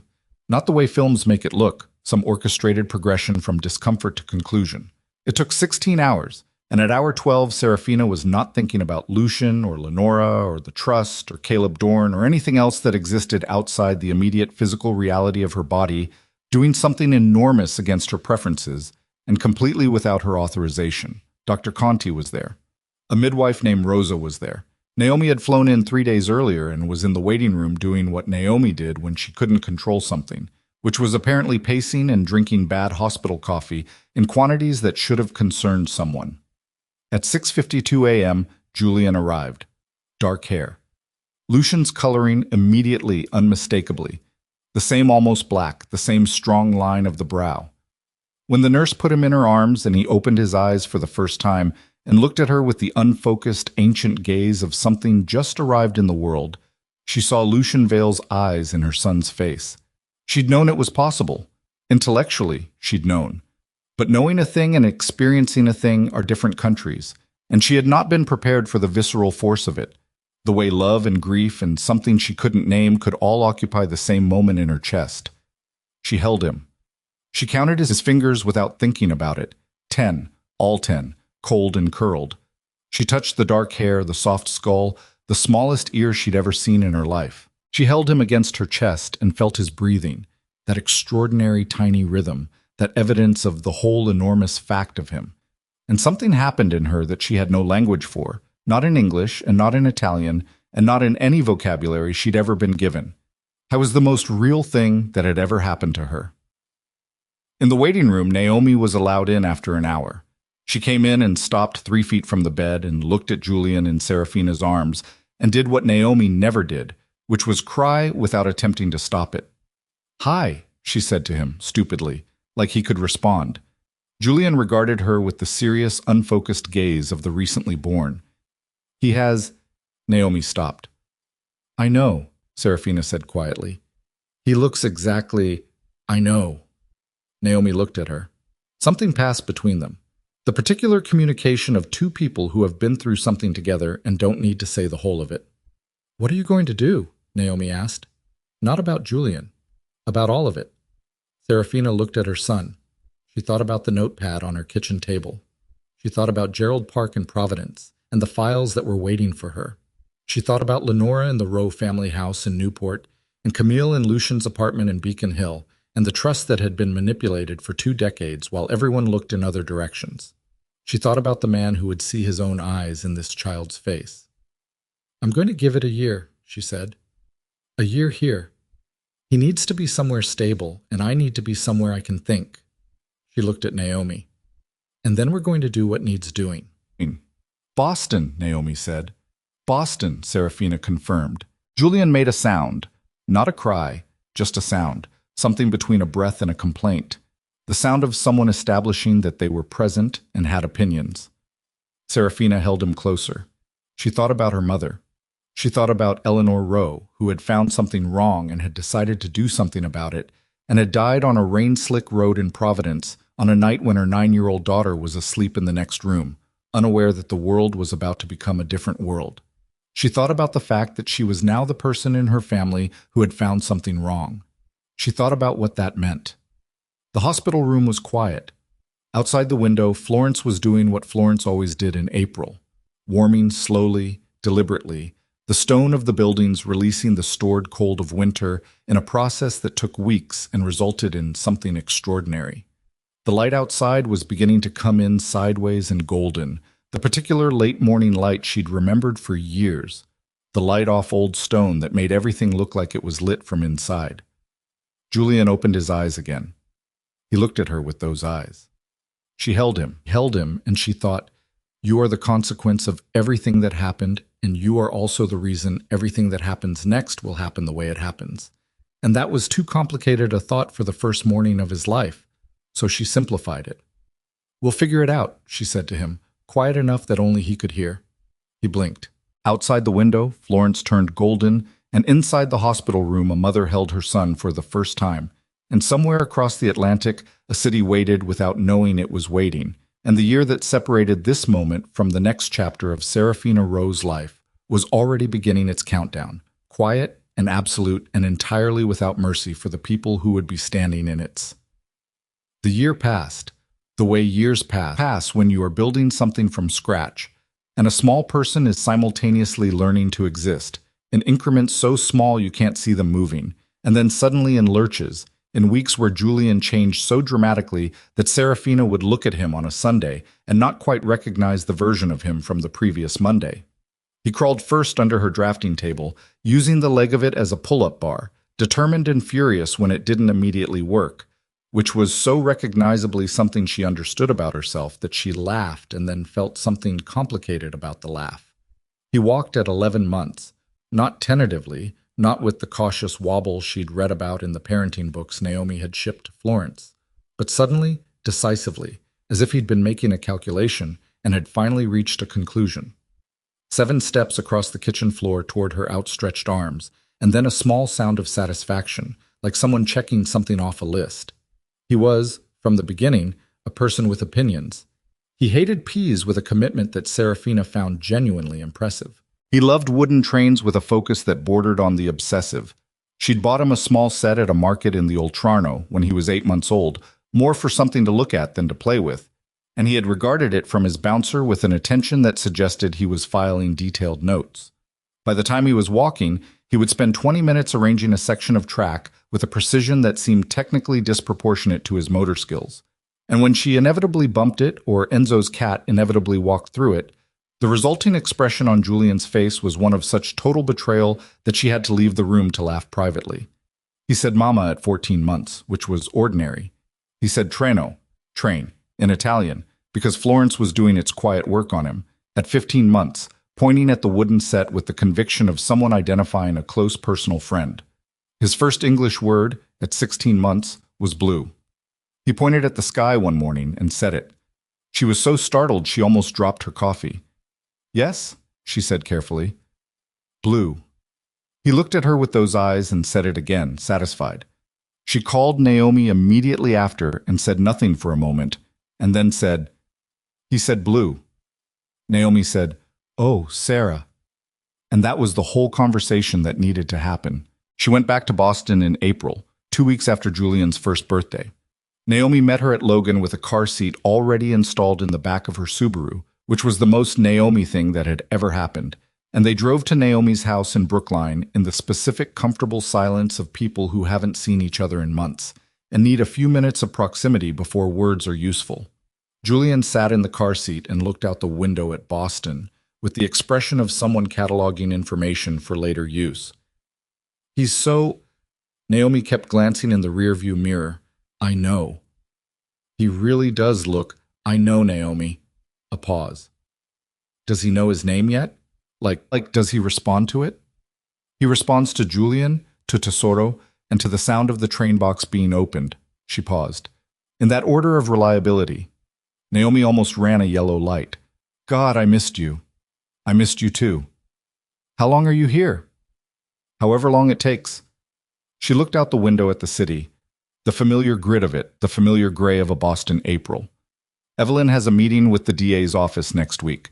Gerald Park is providing the documentation Caleb Dorn left, and I need to file the petition with the family trust before Lenora has time to move anything else. Is she going to know you're back? Eventually. She watched a familiar intersection go past, a corner she'd walked through 100 times when she lived here, now suddenly strange, and also not strange at all. I'd like to have the filing done before she does. And Lucian? Naomi's voice was careful. Seraphina was quiet for a moment. He'll know, she said. When I file. The trust petition is public record. My name is on it. She paused. He'll know I'm here. The car was quiet. Julian said something that might have been blue or might have been something else entirely, pointing at a passing delivery truck that was emphatically not blue. Close enough, Naomi told him, and he seemed satisfied. Evelyn Shaw's office was on the 14th floor of a building in the financial district, and walking into it felt like walking into a room where the air pressure was slightly different, the particular density of a place where serious things happened without decoration. Evelyn herself looked exactly the same. Seraphina had expected something to have changed, the way you expect things to have changed after an absence of nearly 3 years. But Evelyn was Evelyn, sharp-cornered, unhurried, with the particular stillness of someone who processed everything and revealed only what was strategically necessary. She looked at Seraphina for a moment when she came in. Then she looked at the empty space beside her. Julian was at Naomi's with Naomi's sister, and something shifted briefly in her face. You look well, she said. I look tired, Seraphina said. But thank you. They sat down. Evelyn opened the folder. Gerald Park had delivered everything. Caleb Dorn's documentation was meticulous in the way of someone who had kept records for 12 years as a kind of self-protection, a man who understood that the work he was doing was the kind that could turn on you, and had quietly built a file that would matter if it ever did. Phone records, dates, financial transactions between Lenore Rowe's private account and a shell company that had paid the logistics contractor. The contractor himself had died 9 years ago, which was a problem, but the financial chain was intact.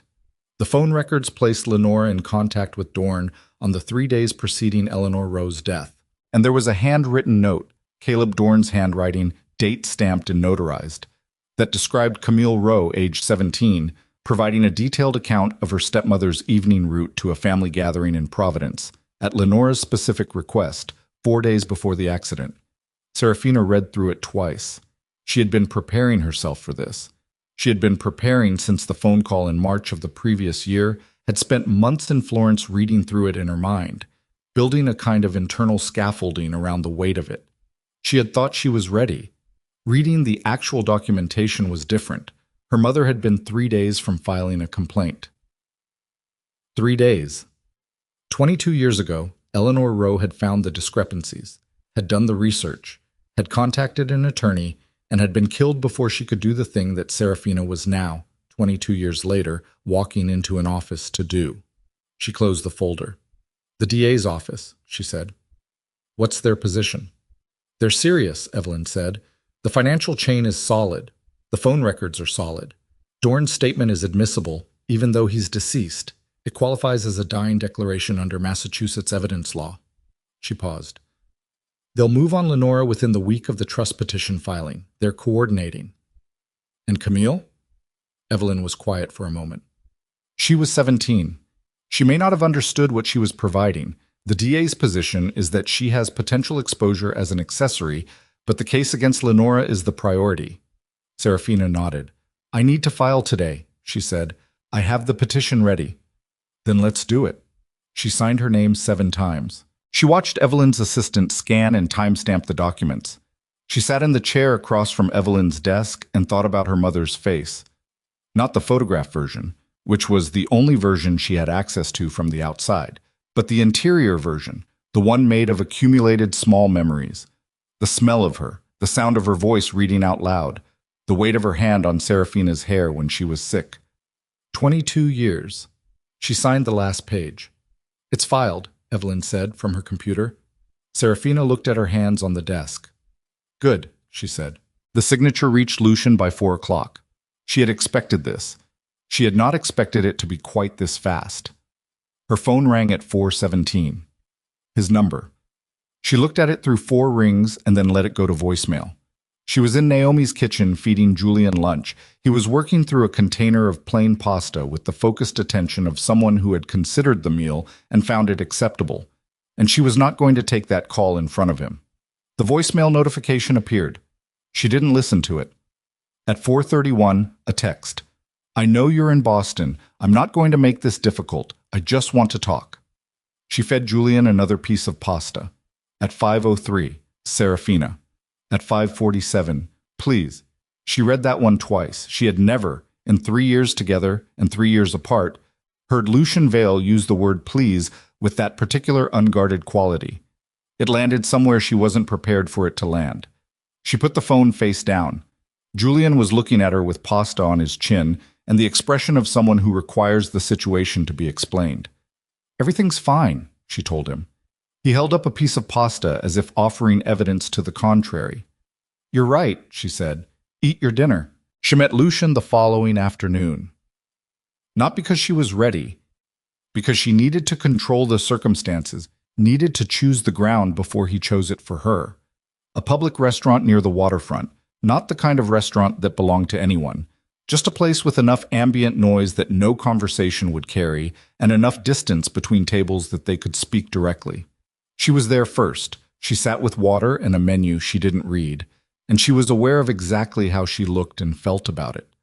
The way you're aware of something you can't change. She'd slept badly. Julian had been up twice in the night with a tooth coming in, and she was wearing the particular expression of someone who has been managing large and difficult things for a long time and is not going to pretend otherwise. Lucian arrived 4 minutes after the agreed time. He looked. She was not prepared for how he looked. Not different from what she remembered. That was the thing. She had expected time to have changed him more than this, had expected 3 years to have done something visible to the man, and instead he just looked like Lucian, slightly older around the eyes, carrying himself with the same self-contained economy of movement that she'd spent 3 years trying to forget the specific quality of. He saw her. He crossed the room without looking at anything else. He sat down. For a moment neither of them said anything. "You look well," he said. which was what people said when they had 100 other things to say and no map to the territory. Lucian. Okay. He set his hands flat on the table. Okay. I'll skip it. His eyes were on her face with this precision she remembered. Not aggressive, just thorough, the gaze of a man taking inventory. Tell me why you're here, she told him. Not everything. She told him about Caleb Dorn and the phone call. She told him about her mother's death and the documentation.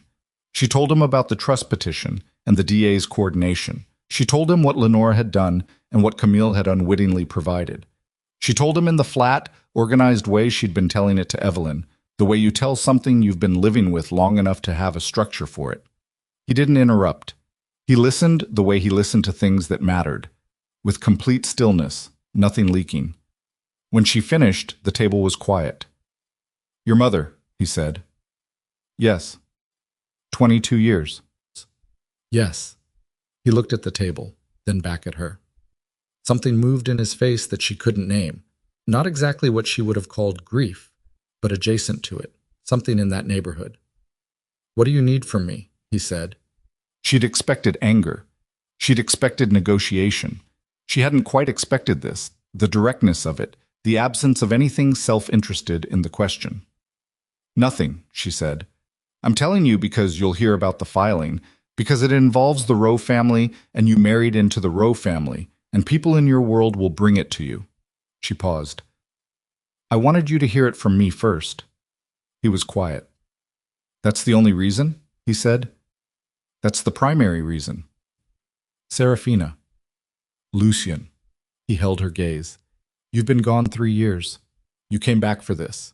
You filed a trust petition that will send Lenore Rowe to a criminal proceeding, which means your name is going to be in every conversation in this city for the next 6 months. He paused. And you're staying after this? For however long it takes. Where are you staying? With Naomi. A silence. Let me help, he said. With security or no? Seraphina, I said no. She kept her voice level. I appreciate it, but I don't need your security, and I don't need your involvement, and I don't need anything from you right now except for you to respect that I'm doing this my way. His jaw tightened, a small motion, quickly controlled. Your way almost got you. My way got me out, she said. My way got me to a position where the filing is already done, and the DA is already coordinating, and there's nothing Lenora can suppress. My way worked. He looked at her for a long moment. Okay, he said finally, the words smaller than usual. She nodded. I should go, she said. She picked up her bag. Seraphina. His voice stopped her without being raised. She paused, half standing. I know what I did. To the marriage. The corporate structures. What you found on the tablet. He said it directly, looking at her, not flinching from any of it. I'm not going to ask you to... He stopped. I just need you to know that I know what I cost you. She looked at him. She thought about all the things she was not saying. The specific weight of the things she was not saying, which was sitting in Naomi's house in Brookline at this exact moment, playing with a wooden train set, saying blue at things that were not blue. I know that you know, she said. She left. She sat in the car outside and gripped the steering wheel and breathed for a moment, just breathed, and then she called Naomi. How is he? Naomi asked immediately. Pasta. He threw some. Julian, Sarah. How is Julian? I know. A breath. He's fine. He's great. He found my good watch and put it in the train tunnel, and I chose not to deal with it. A pause. How did it go?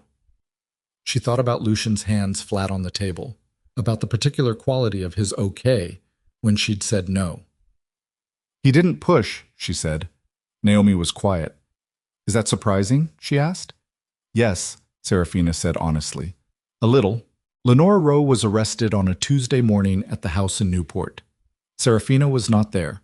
She'd specifically arranged not to be there. She was at a coffee shop in Cambridge with Evelyn and the DA's deputy, a small, precise woman named Angela Marsh, who'd been working the case for 6 days with the focused energy of someone who'd been handed something significant and intended to handle it accordingly. Evelyn's phone lit up at 9:47 with a text from her associate. Done. She showed it to Seraphina across the table without comment. Seraphina wrapped both hands around her coffee cup. 22 years. She didn't feel the way she'd expected to feel. She'd expected something large and cathartic, something commensurate with the size of it. Instead, she felt a small, specific thing, like a knot that had been pulled so tight for so long that you'd stopped registering it as a separate sensation, and then suddenly wasn't there. Her mother had been 3 days from doing this same thing. She had done it. Angela Marsh said something to Evelyn about the next steps, the preliminary hearing, the documentation chain. Seraphina sat with her coffee and listened and did not cry, which she was managing with the full allocation of her available self-control. She texted Naomi a single word, "Done." Naomi's response was immediate. "Julian just put his sock on his hand and is calling it a train." Seraphina read it twice. Then she laughed. A real one, the involuntary kind, the kind that arrives before you decide to laugh. Evelyn and Angela Marsh looked at her. "Sorry," she said. Sorry." Angela Marsh looked like she understood something without knowing what it was, and went back to her papers. The confrontation with Camille happened 3 days later. Seraphina had not planned it. She had thought about it, had been thinking about it since Caleb Dorn's call a year ago, had rehearsed versions of it in the apartment in Florence at 2 a.m. when Julian was sleeping and she was awake with the specific company of her own thoughts. But she hadn't planned the specific meeting. Camille called her. "I heard about Lenora," she said, when Seraphina answered. Her voice was different from the last time, stripped of something, the practiced quality gone. "I need to see you. Camille, I know what you found out, about what I did, what I gave her." A sound that was not quite a breath. "I need to see you." They met at a park in Back Bay, which was Seraphina's choice. Outdoor, public, nowhere that belonged to either of them. October again. The same October smell she remembered from 3 years ago. Wet stone, the last of the leaves, the harbor somewhere underneath everything. Camille was already there when she arrived. Sitting on a bench with her coat collar up and her hands in her pockets, looking at the middle distance with an expression Seraphina had never seen on her face before. Something unguarded and exhausted, like a person who has been holding a posture for so long that the muscles simply gave out. She looked up when Seraphina sat down. They didn't say anything for a moment. "I didn't know," Camille said.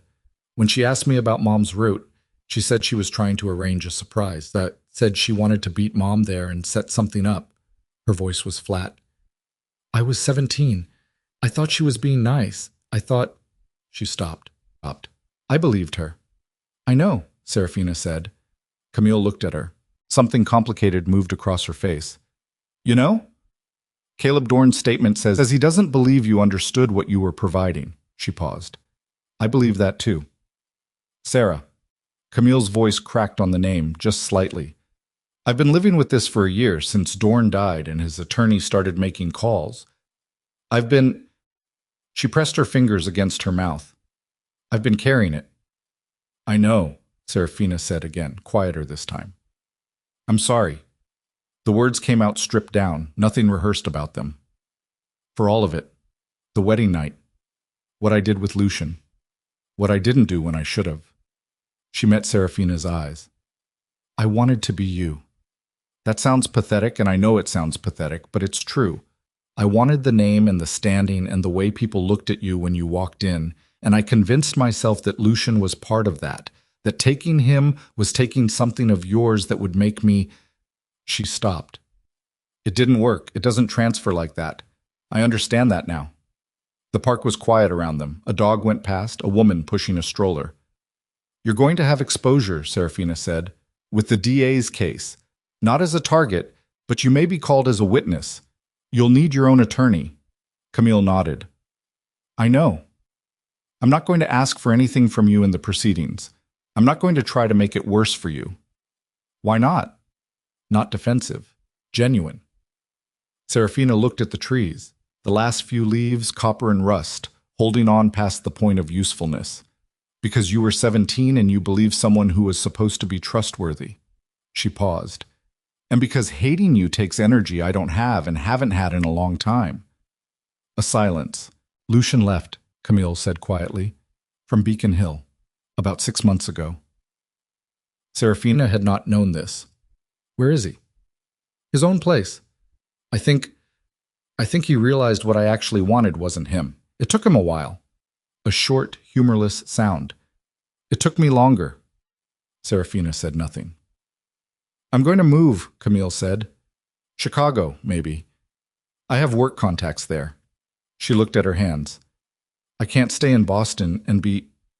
I can't keep being the thing I've been here. That's probably right, Seraphina said. Not cruel, just honest. Camille nodded. She looked up at the trees. How are you? She asked. The way she used to ask it when they were young, before things became competitive and complicated. Just the question, plain. Seraphina thought about Julian in Naomi's house, moving around a small wooden train set with the serious focus of an engineer. She thought about his hands, which were her mother's hands exactly, the shape of the fingers, the width of the palm. She thought about the way he said blue at the sky every single morning as if confirming it was still there. I'm okay, she said. Actually, Camille looked at her for a moment. You seem different, she said. Different from before all of this. I am different. Stronger? Seraphina thought about it. Not stronger, just more decided. I know what matters now. She stood up, pulling her coat closed. Take care of yourself, Camille. She walked away without looking back. The call to Lucian happened that night. Julian was asleep. The house was quiet. Naomi had gone to bed an hour earlier, and Seraphina was at the kitchen table with tea she wasn't drinking, staring at her phone, having the particular internal argument you have with yourself when you already know what you're going to do and are just working through the pretense of deliberating. She picked up the phone. He answered on the second ring. Like he'd been waiting, or like he always answered fast, which had always been both. I need to show you something, she said. Tomorrow morning. Can you come to an address I'll send you? A pause. Short. Yes, he said. 9 o'clock. I'll be there. She sent him Naomi's address, a house in Brookline with a small garden in the back, with a wooden train set currently arranged across the kitchen floor, with a little boy sleeping in the guest room who had his father's eyes and his grandmother's hands, and who had, 3 days ago, figured out how to make a train sound with his mouth that was startlingly accurate. She set the phone down. She sat for a moment in the kitchen. She thought about the ultrasound photograph in her bag, the same small white envelope she'd carried since before the wedding. She'd moved it from bag to bag for 3 years, Boston to Florence, Florence back to Boston, without ever taking it out except once, in the Florence apartment, when Julian was 6 months old and sleeping in the next room, and she'd looked at it for a long time and then put it back. She took it out now. It was worn at the corners. The image was clear. That first grainy photograph, 7 weeks, the shape of something that was going to become everything. She held it. She thought about what tomorrow morning would look like. A man arriving at a house. A garden. A small person who had been alive for a year and 2 weeks, and who had no idea, in the way that 1-year-olds have no idea about anything beyond the immediate radius of their attention, what tomorrow morning was going to mean. She thought about Lucian's face. She thought about what it was going to cost her to watch it happen. To watch the moment when Lucian Vale looked at his son for the first time and understood the full scope of what he had lost and what she had done and what the next thing was going to be. She put the photograph back in the envelope. She put the envelope in her coat pocket. Then she went to Julian's room and stood in the doorway and looked at him sleeping. The dark hair, the slightly open mouth, one hand curled near his face, the blue train clutched in the other because he had refused, with some force, to put it down at bedtime. She stood there for a long time. She thought about her mother. She thought about the woman who had been 3 days from doing the right thing and had not gotten there, and about the 9-year-old girl who had grown up in a house that was wrong in ways that took 22 years and a dying man's phone call to understand. She had gotten there. It had taken her a different kind of loss and a different kind of courage and a small person with a wooden train, but she had gotten there. Tomorrow morning she would walk Lucian Vale into a garden in Brookline and show him the consequence of his choices in the form of a boy who said blue at the sky and moved trains with the seriousness of someone for whom the arrangement of things mattered deeply. And whatever happened after that, The courtroom in Boston's Suffolk County Courthouse smelled like old wood and central heating pushed too hard against a November that had arrived early and mean. Seraphina sat in the third row behind the prosecution's table and kept her hands folded in her lap and did not look at Lenora. She had been back in Boston for 6 weeks, long enough to testify twice before the grand jury, long enough to sit across from a detective named Hara, who asked the same questions in different sequences for 4 hours and never once raised his voice. Long enough to watch the thing she'd set in motion from a hospital room in Florence gather its own momentum and become something that no longer required her to push it. Evelyn sat beside her. Naomi was on the other side, close enough that their shoulders touched, which was the specific kind of comfort that required nothing from either of them. At the defendant's table, Lenora Rowe sat very straight. She was 61 years old, and she looked it in a way she hadn't 3 years ago. Something had gone out of the posture, some fundamental certainty. She was still impeccably dressed, still wore her hair in the composed style she'd maintained for as long as Seraphina could remember. But the composed style now looked like architecture holding up something that had already partially collapsed. She had not looked at Seraphina since the proceedings began. Seraphina had looked at her exactly once, at the beginning, and had felt nothing she expected to feel. Not rage, not satisfaction, something quieter and more complex. The specific grief of understanding, finally and completely, the shape of something you'd been living inside of without knowing it. 22 years of a household with this woman.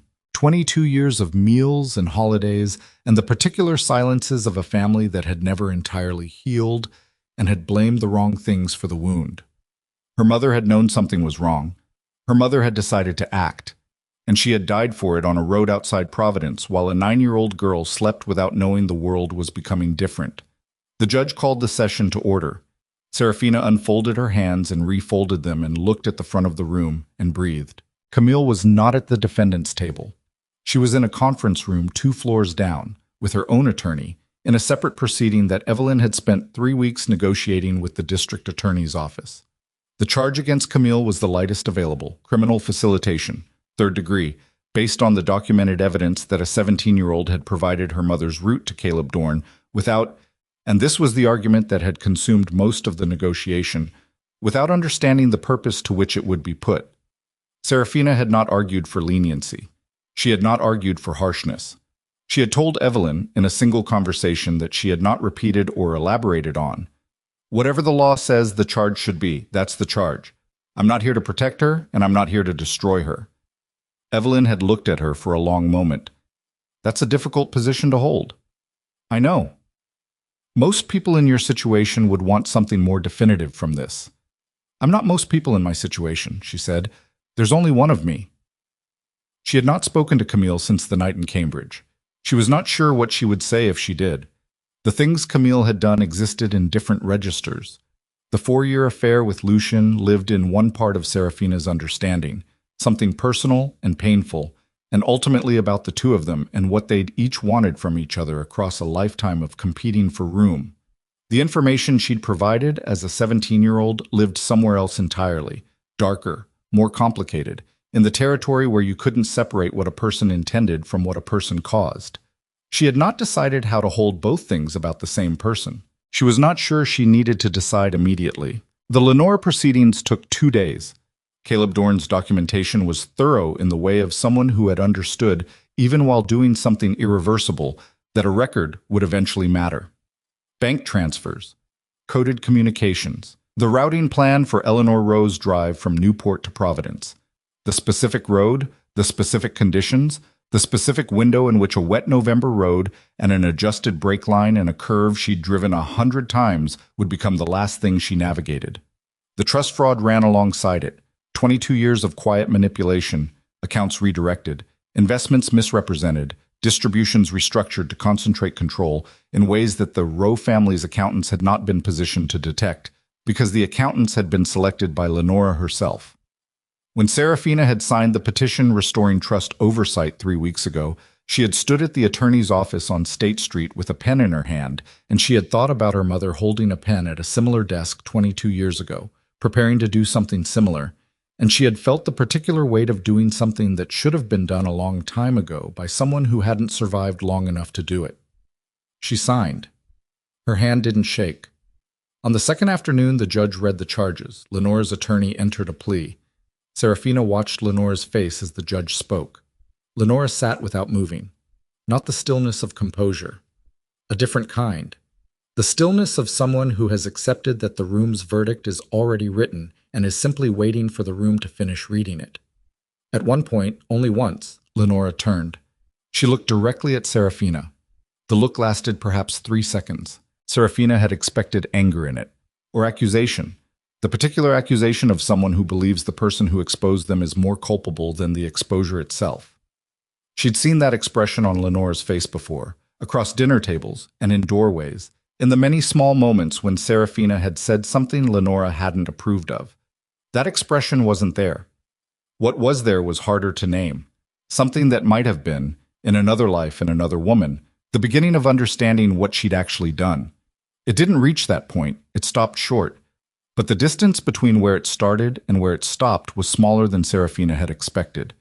She held Lenora's gaze. Then Lenora turned back to the front of the room. Seraphina breathed out slowly through her nose.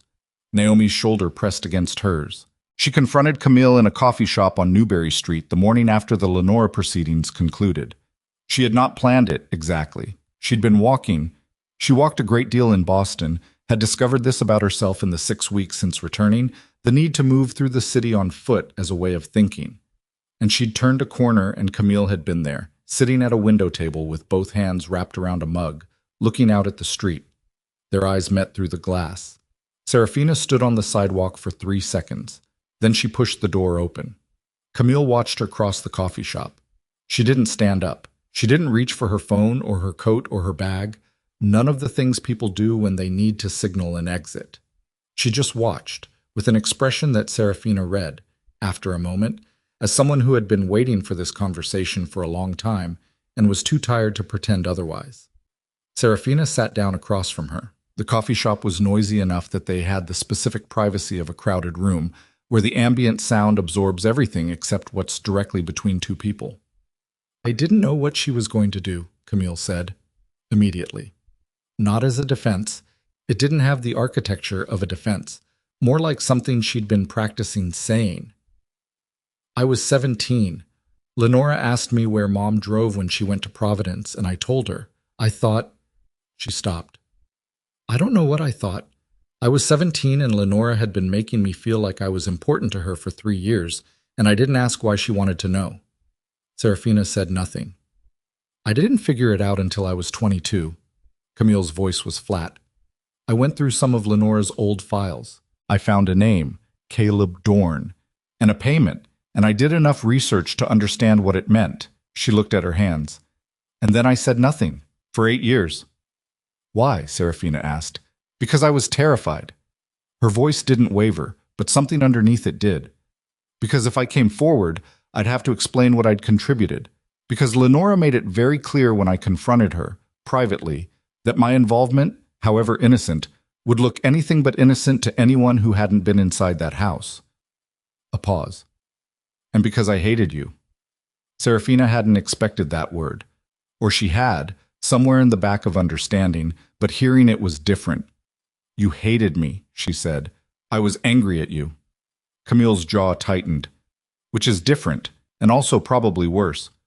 Mom loved you in a way she never loved me, and I knew it from the time I was old enough to understand what I was seeing, and I never stopped knowing it, and I never forgave either of you for it. She looked up. She's been gone for 22 years, and I still haven't forgiven her. That's how ugly it got inside me. Seraphina looked at her sister. At the face she'd known her whole life, the face she'd defended and managed and quietly resented and stubbornly loved across a history that had just been fundamentally rewritten. She thought about what to say. She thought about the 4-year affair, about the wedding night photograph, that cold, deliberate act, about Cambridge and Newport and a white silk shirt in a mirror. She thought about a 17-year-old girl being cultivated by a woman who'd needed something from her, being asked a question that seemed innocent, giving an answer she wouldn't understand for 5 years. She thought about 8 years of knowing and saying nothing. These things did not cancel each other out. They didn't exist on the same scale. But they were all true at the same time, about the same person, and Seraphina was tired, bone-tired, the specific exhaustion of someone who has been carrying the full weight of a complicated truth for a long time. And she understood in this moment that she was not going to reach a clean verdict about Camille in this coffee shop, or possibly ever. I'm not going to tell you what to do with any of this, Seraphina said finally.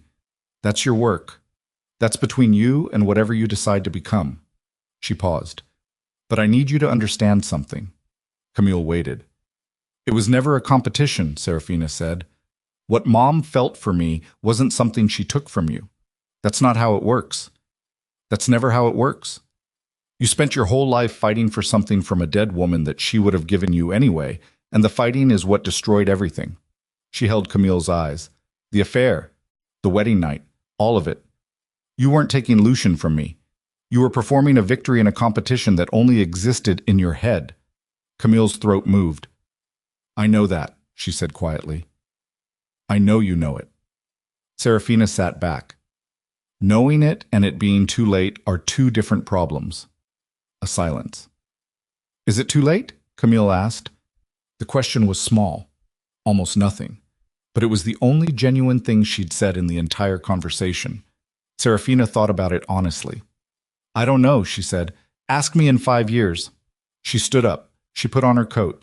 She looked at her sister one more time, at the face that held their mother's jaw and their father's eyes, and 22 years of being the wrong kind of hungry. And then she walked out of the coffee shop onto Newberry Street and kept walking. Lucian found her 3 days later. She'd known he would. The petition signing had been public record. Her name in Boston meant he knew she was here, and Lucian Vale was not a man who sat with information he hadn't acted on. She'd been waiting for it in the back of her mind since she arrived, a low-frequency awareness that the encounter was coming, that she would have to stand in front of him eventually and find out what that was going to be. She hadn't expected it to be in Naomi's driveway. She was loading Julian into the car seat, the particular physics of a 28-month-old who had opinions about the buckle, when she heard a car slow and stop at the end of the driveway. She didn't look up immediately. She finished with the buckle. She said something to Julian about staying still for 3 seconds, which he processed and rejected. Then she straightened and turned. Lucian was standing at the end of the driveway. He wasn't in a suit. She'd expected a suit. Lucian in a suit was the dominant image she'd carried for 3 years. The version of him that lived in her memory and in her more difficult dreams. He was wearing dark trousers and a coat, and he looked like a man who had driven somewhere without entirely planning to and was now dealing with what he'd found when he arrived. He was looking at Julian. Julian was in the back seat of the car, pressing his face against the window in the specific way of someone investigating the texture of glass, and not paying attention to the man at the end of the driveway. Lucian's face was... She had no word for it. It was not the controlled expression she'd cataloged over 3 years of marriage. It was not the composed assessment she'd watched him apply to every complicated situation. It was something stripped, something that happened below the level of management, a face that had arrived at information faster than the brain's defenses could deploy. He looked at the dark hair through the car window, the line of the jaw, the particular way the child held his head. He looked at Seraphina. How old is he? She'd thought about this moment. She'd run it in her head 100 times from a hospital room in Florence and an apartment on Via dei Serali and 100 sleepless nights in the year since Julian was born. She'd thought about what she would say. She'd drafted approaches and discarded them and arrived eventually at the understanding that there was no version of this that was anything other than exactly what it was. 2 years and 4 months, she said. He calculated. She watched him do it. Watched the arithmetic happen in his face, the dates aligning, the timeline snapping into place. The wedding. She held his gaze. Yes. He was quiet for a moment. Then, you were carrying my son when you left me. Yes. She watched him process that. Watched something move through him that she could not name and did not try to. It belonged to him, whatever it was. It was his to experience, and she was not going to manage it. You kept my child from me. His voice was low, not loud. Controlled in the specific way of someone managing something that wants to be enormous. She had expected this. She did not flinch. I protected my child from a man I had just discovered I never knew, she said. Her voice was steady. From a man whose tablet showed me I was already inside his business structures without my consent. From a man who was spending my wedding night with my sister. That was what I knew when I left. That was the man I knew. Lucian was silent. Which version of you should I have trusted? She asked. The husband? The man running your empire? The man who'd been with Camille for 4 years? Which one did you want me to hand my unborn child to? The question sat between them. He had no answer. She'd known he wouldn't, not because he was dishonest, but because there was no answer. The question was its own answer, had been from the moment she'd sat on the edge of a hotel bed at 1 a.m. with his tablet in her hands. He looked toward the car. Julian had abandoned the window glass and was now engaged with something in his car seat. A small wooden train, blue, that went everywhere with him. "What did I miss?" Lucian asked. The words came out differently than everything else. Quieter, less controlled, with the specific quality of someone asking something they already know will hurt. "Everything," she said. And then, because he needed to understand the size of that word, the pregnancy, the birth. The first time he slept through the night, his first word. He said blue first because of the train. She paused. His first steps, his first birthday. Every ordinary thing that doesn't sound significant until you realize you'll never get it back. Lucian stood at the end of the driveway and said nothing. His jaw worked once. Then he got it under control. She watched him do this, watched the particular effort of a man who had spent his adult life being the most composed person in any room, discovering that composure had a limit. "I want to know him," he said finally. "I know. I'm asking your permission." She looked at him. This surprised her slightly. Not the request, but the phrasing, the asking of permission. Lucian Vale asking permission for anything had not been a feature of the 3 years she'd known him. She didn't say this. "There are conditions," she said. "Name them. Your business stays away from him, completely. No one from your organization around my son. No security that I haven't approved. No using him as a reason to access my life." She held his gaze. "And being his father does not make you my husband. We are done. That part is finished, and it does not get revisited." He nodded. The nod was immediate. No negotiation, no qualifying. She hadn't expected that either. "Whatever you need," he said.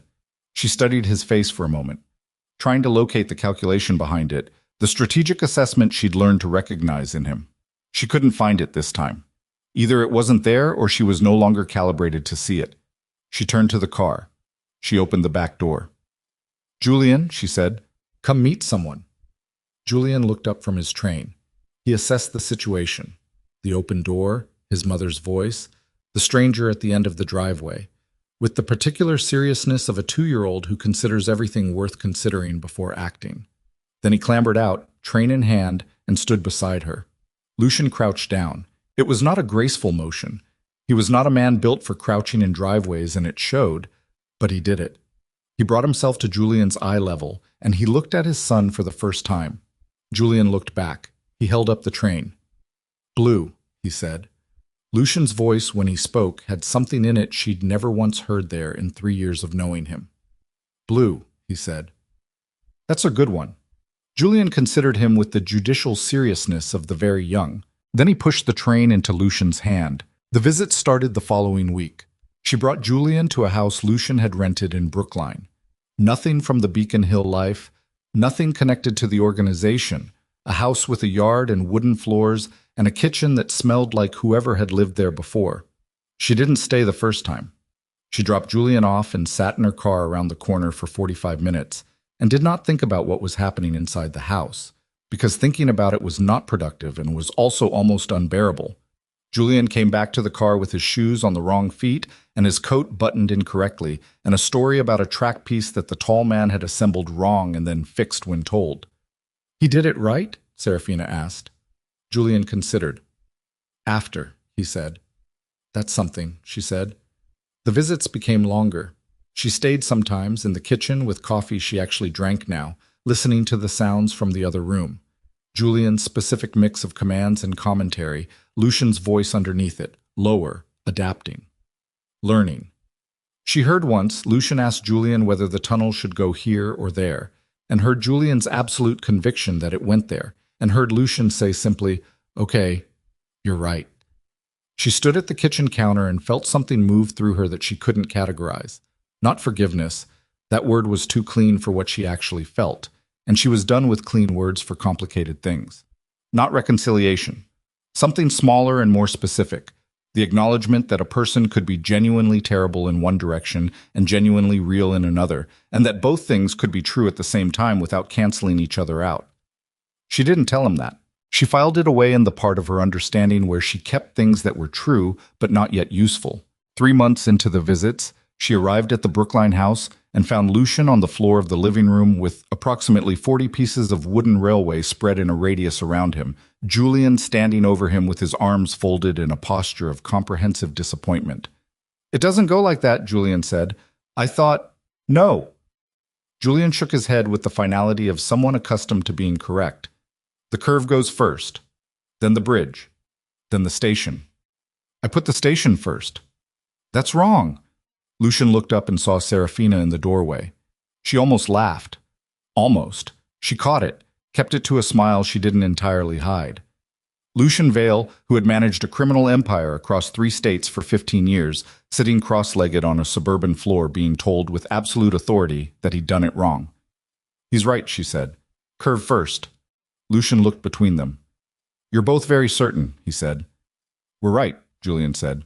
She came in and sat on the couch and watched Lucian rebuild the track under Julian's supervision. And the 3 of them were quiet in the way that people are quiet when something is working well enough that sound would interrupt it. Before she left that afternoon, Lucian followed her to the door. "I want to give you something," he said. She waited. He reached into his coat pocket, her wedding ring. She recognized it immediately.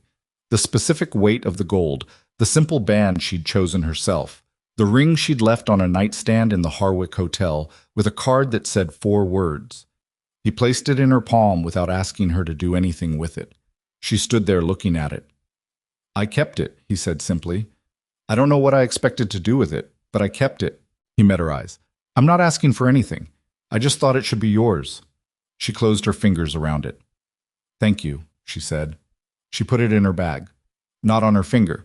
In her bag where she could feel it through the leather, a small specific weight that had meant several different things across several different years, and now meant something she hadn't named yet and wasn't in a hurry to. She got Julian's coat. She got his bag. She got the blue train, which went everywhere and was non-negotiable. At the elevator, Lucian's Brookline house had no elevator. It was a house with stairs, which just showed how far her mind still defaulted to the geometry of other buildings. At the front door, Julian turned around. "Bye, Dad." She felt Lucian go still behind her. Julian said it the way he said everything, with total confidence, as though the word had always been there and he'd simply waited until the right moment to produce it. Lucian crouched. She heard him do it, the particular sound of someone getting their legs under them quickly because something needed to be met at eye level. "Bye, Julian." His voice had that quality again, the one she'd heard in the driveway, the one she still didn't have a word for. Julian turned back around. He took Seraphina's hand. He walked beside her down the front steps and along the path to the car. She got him buckled. The buckle that still had opinions, the buckle that was getting easier as he got taller, but still occasionally required negotiation. She got in the driver's seat. She sat for a moment before starting the car. In her bag, she could feel the ring. She thought about the woman who'd put it on 3 years ago. The woman who'd stood at a window in a Boston hotel with her hand on her stomach and understood for the first time that she was not escaping only for herself. The woman who'd built a life in 2 rooms on Via dei Serragli while her body did something extraordinary and the world went on rearranging itself without her permission. She thought about her mother, about Eleanor Rowe choosing to act on something she knew was wrong, at a cost she hadn't understood she was paying. She thought about the courtroom, about Lenora's 3-second look, about Camille in a coffee shop on Newbury Street asking a question with a small voice. She thought about Julian saying Dad with the certainty of someone who had decided a thing was true and saw no reason to qualify it. She started the car. "Home?" Julian asked from the back seat. She looked at him in the rearview mirror. Dark hair, those eyes, the blue train held in both hands like something worth protecting. "Home," she said. She pulled out of the driveway. The street was ordinary, a Boston street in February, gray and cold and specific, the sidewalks narrow, and the brownstones running together in the way they did in this city, uniform in their red brick and their old bones, city that had been running 400 years and wasn't stopping. She did not feel like a woman who had won something. She felt like a woman who had survived something, which is not the same thing, and she knew it, and it was enough. Survival was not a consolation prize. Survival was what made every subsequent thing possible, and she had done it deliberately, at cost, with clear eyes, and she was still here. Julian hummed something to himself in the back seat. A tune without lyrics, something he made up as he went, changing whenever it suited him. She drove through Boston. The ring in her bag had no weight to speak of, just gold, just metal. What it was and wasn't had changed so many times it had stopped being any one thing and had become simply an object she'd decided to carry, whose meaning she'd reserved the right to determine for herself. Not today. Maybe not this year. But on her terms. When she was ready. Not on anyone else's schedule. Not inside anyone else's version of what her life should look like, or what it owed to the past, or what it needed to do to make the people who damaged it feel better about the damage. She drove. Julian's humming filled the car. Outside, February Boston moved past the windows, gray and hard and particular, a city that had never quite been hers, and had nonetheless held her story, the worst parts, and the parts she hadn't expected, and the parts she would not trade for anything. She turned onto the street where she'd rented the apartment. She found a parking spot, a miracle in this city, always. And she pulled in and turned off the engine. She sat for a moment in the quiet of the car. Then she looked in the rearview mirror at her son. He was looking out the window with the train in his lap. Present. Entirely himself, entirely unscarred by everything that had preceded him, because she had made sure of that, had given everything she had to make sure of that, and here he was on the other side of it, 2 years and 4 months old, and already so completely his own person that she felt something watching him that had no adequate name. "Ready?" she said. He looked at her in the mirror. He smiled. Sudden, complete. The smile that did the thing to her chest that it always did, the thing that would probably keep doing it for the rest of her life. "Ready," he said. She got out of the car. She went around to his door. She unbuckled the buckle, which cooperated today, and she lifted him out and he put his arm around her neck and she carried him up the steps, and the blue train knocked gently against her shoulder with each step. She unlocked the door. She set him down. He walked in ahead of her, already moving toward the wooden railway in the corner of the living room, already planning, already certain of where the curve went and where the station went and what order everything needed to be in. She stepped in after him. She closed the door behind her. The apartment was warm and quiet, and hers, and it smelled like coffee, and something Julian had colored on the table earlier that morning, wax crayon, and the particular sweetness of a child's afternoon. She took off her coat. She took her bag off her shoulder. She walked to the kitchen counter and she set the bag down. She did not open it. She did not take the ring out or look at it or make any decision about it.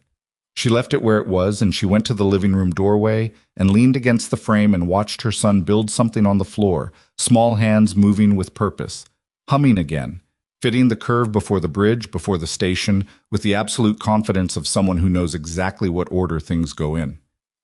She watched him for a long time. Outside, the city kept running, old and cold and entirely indifferent, the way cities are, carrying its 400 years of accumulated consequence on streets that didn't care who walked them or what they'd survived to get there. Inside, a woman who had protected what she carried when everything else fell apart leaned in a doorway and watched her son and did not disappear and did not run and was not anyone's betrayed bride or anyone's rival or anyone's problem to manage or anyone's secret to keep. She was here. That was enough. That had always been enough. She just hadn't known it until she'd had to fight to keep it.